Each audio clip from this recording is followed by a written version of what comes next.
one of the things I'm really trying to stay on top on, hydration. Drank a hell of a lot of water since I started. This is the first Lucozade. I've got a 4-pack of these just to try and get the electrolytes back in that I'll be losing. Trying to avoid caffeine completely, which is hard. I normally like a monster, kind of monster. I would generally have one a day, but it just seems pointless. It's pointless getting a bit of a caffeine spike just for one run when I'm doing like 6 a day. I'm not going to have more than one. And like I said, as soon as I finish, it's only a half an hour run. When I finish, I want to try and chill out. I don't want to still have caffeine in my system affecting us in any way. So trying to avoid that. I've got a can of Monster in the fridge if I need it, but hopefully not. Hopefully keeping on top of the hydration and stuff like that, and getting food in after each run, or pretty much every run, should be enough. 5 down, total of 20 miles out of the 52 done. That one, like I said, I ran with Ash, who is tremendously fast. We ran that pretty quick. We were targets 8-minute mile flat. We just ran that in 7-minute mile flat. So it took 28 minutes. So 4 minutes quicker than target pace. But you know, I'm just taking each run as they come, and if I feel good, I'm running at a pace that feels comfortable. I'm not pushing myself to anything ridiculous. That average heart rate on that one there was only 4, I think, maybe 5 beats a minute higher than one of the other ones. Can't remember which one. So it's not like I'm massively exerting myself on them. I'm just, like I said, if I feel good, why not get them done a little bit quicker? And like I said, it's giving us a cushion for later when fatigue will no doubt kick in. But yeah, the blister tape on the feet helps massively. They kind of, I mean, they hurt a bit from the start, but once you get going, you kind of forget about it. I think you just zone out. But yeah, huge thanks to Ash for pulling us around in that one and getting fastest. I got 2 new awards on the Garmin. I got fastest 5k and I got another fastest mile. 6:45. We ran one of the miles in. Say hello, Winston. Hey.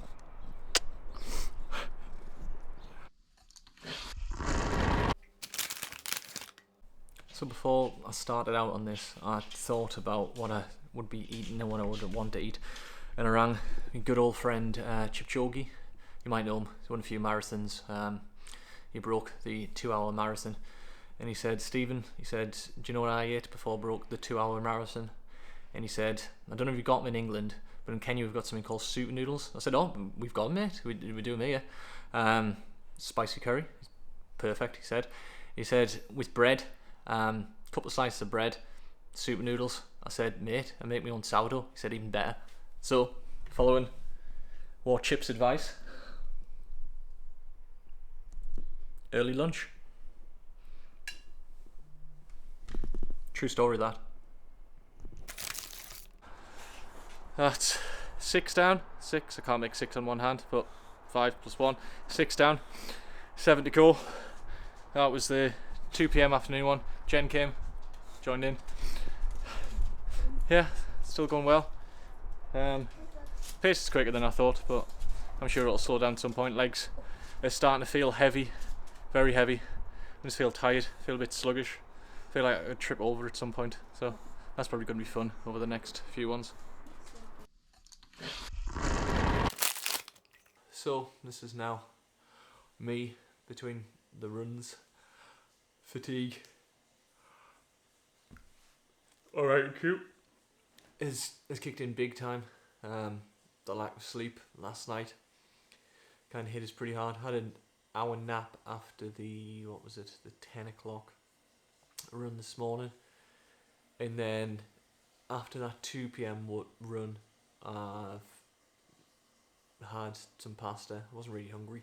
Tried to force some pasta down, and then I barely moved off the sofa. I'm just shattered now. I've slept a bit, don't know how long, maybe it's another hour, but just woken up, got an hour now before the next run, and I'm just wiped. I literally, again, on cue, can't stop yawning. Legs, nah, yeah, they're achy actually. Starting to ache a bit, but I think that'll be alright. Thankfully, I've got people lined up for all the rest of the runs now, so hopefully that makes them go a little bit quicker. and keeps me going, and I can actually get some sleep after hopefully the 10 o'clock and then after the 2 o'clock one again. So like I said last night, I just couldn't fall asleep, which has had the big knock-on effect, and is why I'm feeling like this now. So fingers crossed I can get 3 hours after each of those, and that should help massively. Just a real quick check-in. It's 11 o'clock. I just finished the 10 o'clock one half an hour ago. Had a bit of pasta. I forgot to check in after the 6 o'clock one. Ran the 6 o'clock one with Paul from the gym. That was nice to see him again. And I've just ran the 10 o'clock one with my brother-in-law Ross. So that was good crack. The last two, those, the 6 and the 10 o'clock, legs are just heavy leading up to it.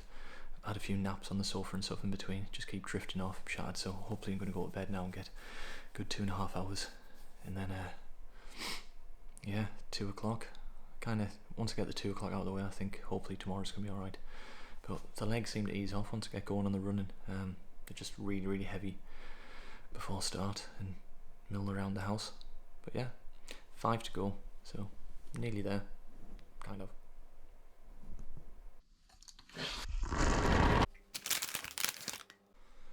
Well, that's the second 2am run checked off. So it's only 4 runs left now. 6am, 10, 2, and then the final one, 6pm. That one was pretty tough. Like, found it hard to sleep after the 10 o'clock one. Legs are just like lead now. Like the worst DOMs I've ever had. I could barely walk to meet Mike, who I just ran that 2 o'clock with. Yeah, found someone to run at 2 o'clock with. Mike, this is quite funny actually. Went to college and uni with Mike. You know, we used to go out quite a lot on a weekend drinking, and quite often I would actually run home, probably about this kind of time, when I lived in Sunderland, from the town to where I lived, which is about 4 miles. So quite weird to be out running in the middle of the night with Mike. It was great to see him again. I said I haven't seen him for too long, so definitely going to arrange a catch up once the whole COVID situation is over and try and get out for a beer. It was really nice to see him. But yeah, in terms of how I'm feeling, awful. I managed to get some decent sleep after that 10 o'clock though. Hopefully I can get to see him now. And then, like I said, it's just 4 left, 16 miles. I feel like still sounds like a lot, but 4 runs, you know, 9 down, 4 to go. Sounds a lot better than it did yesterday morning this time. So, right, I'm off to get some sleep. See you at 6.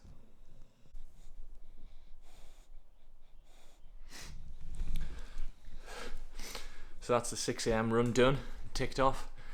That now is 10 down with just 3 to go. Sister came along on that one and did it on the bike, so that was nice. In terms of how it felt, it was probably the worst one yet. I think tiredness, fatigues kicked in. Legs surprisingly didn't feel as bad as what they did at 10 o'clock or 2 o'clock. But just felt like I couldn't go any faster. Like, I managed to hold a 7:52 or 7:53 average, I think. But there was just nothing else in there. That was a struggle. Whereas the other runs, that's been relatively easy. But yeah, I guess just the knock-on effect of doing 40 miles now is kicking in.